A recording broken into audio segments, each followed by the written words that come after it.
Assalamualaikum warahmatullahi wabarakatuh. Salam lintas agama. Halo teman-teman, selamat datang kembali di Ruang Cerita Robi. Kali ini kita akan membahas sesuatu yang banyak jadi impian para pekerja di seluruh dunia, terutama bagi mereka yang ingin merasakan pengalaman bekerja di Amerika Serikat. Yuk, kita akan ngobrolin tentang visa kerja H1B. Mungkin kalian sudah pernah mendengarkan tentang pembahasan atau menonton di channel YouTube lainnya ya, berkaitan dengan visa ini. Dan di sini mungkin saya akan menambahkan sedikit beberapa fakta dan juga riset. Jadi apa itu H1B? Bagaimana cara mendapatkannya? Seberapa besar peluang suksesnya? Dan yang paling penting bagaimana strategi agar bisa menembus persaingan ketat? Yuk, kita kupas tuntas. Apa itu visa H1B ya? Visa H1B adalah visa kerja non-imigran yang memungkinkan perusahaan di Amerika merekrut tenaga kerja asing dengan keahlian khusus, terutama di bidang teknologi, sains, teknik, dan matematika, atau bisa kita sebut dengan singkatan STEM. Menurut data USCIS, United States Citizenships and Immigration Services, setiap tahun ada 85.000 kuota visa H1B yang tersedia. Terdiri dari 65.000 untuk umum dan tambahan 20.000 untuk lulusan S2 ke atas ya di Universitas Amerika. Namun permintaan untuk visa ini jauh melebihi kuota yang tersedia. Misalnya, pada tahun 2023 jumlah pendaftaran mencapai sekitar 780.000.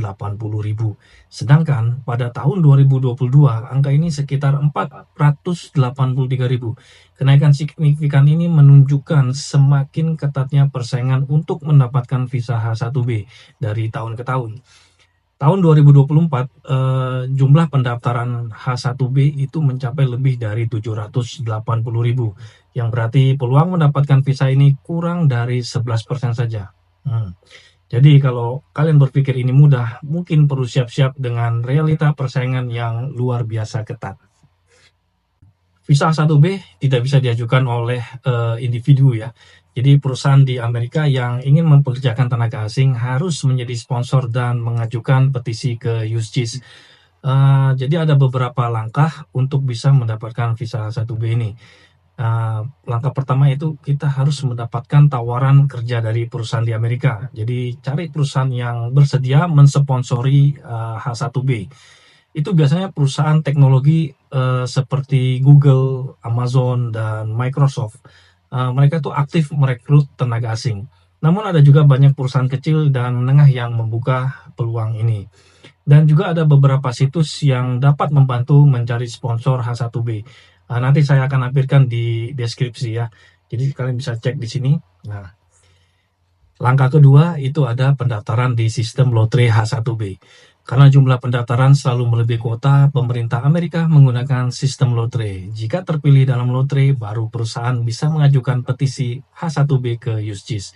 Dan selanjutnya itu langkah ketiga, pengajuan petisi ke USCIS.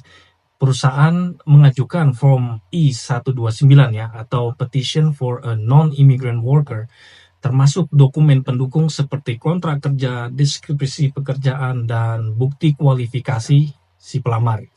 Dan selanjutnya langkah keempat yaitu proses persetujuan ya. Jadi jika USCIS menyetujui petisi, maka pelamar bisa mengajukan visa di Kedutaan Besar Amerika di negara asalnya dan menjalani wawancara visa. Dalam wawancara ini, pelamar biasanya akan ditanya tentang latar belakang, pendidikan, pengalaman kerja, deskripsi pekerjaan di perusahaan sponsor, serta alasan memilih bekerja di Amerika. Selain itu, mereka mungkin juga diminta menjelaskan bagaimana pekerjaan mereka berkontribusi pada perusahaan dan ekonomi Amerika.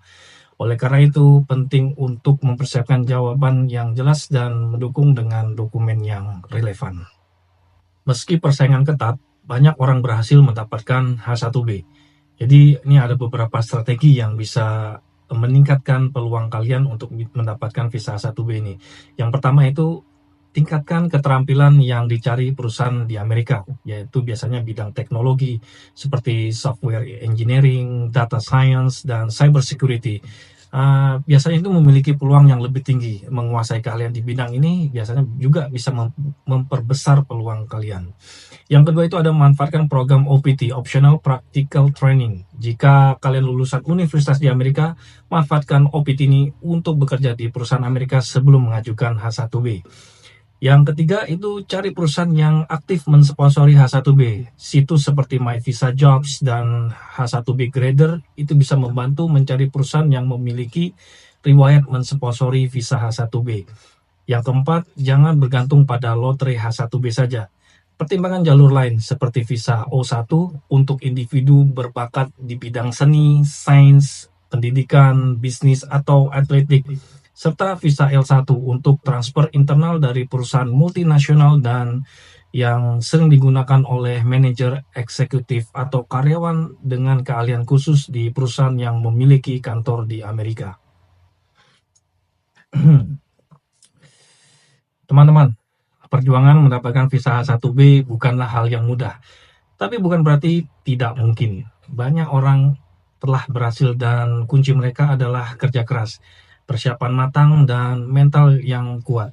Jangan takut mencoba, jangan takut gagal. Kalau gagal tahun ini, coba lagi tahun depan. Selalu ada jalan bagi mereka yang tidak menyerah. Baik, itulah tadi pembahasan lengkap tentang visa H1B.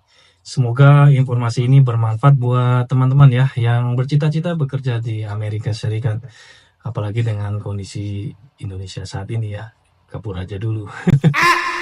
Jangan lupa like, subscribe, dan juga share ya ke teman-teman yang mungkin butuh informasi ini. Bagikan juga pengalaman atau pertanyaan kalian di kolom komentar. Siapa tahu bisa saling membantu. Ingatlah, keberhasilan bukan hanya milik mereka yang pintar, tetapi juga bagi mereka yang pantang menyerah. Setiap langkah kecil yang kalian ambil hari ini bisa menjadi lompatan besar di masa depan. Sampai jumpa di episode selanjutnya di Ruang Cerita Robi. Tetap semangat dan terus kejar mimpi kalian. Karena setiap cerita punya makna dan setiap ruang punya cerita. Wassalamualaikum warahmatullahi wabarakatuh. Ciao.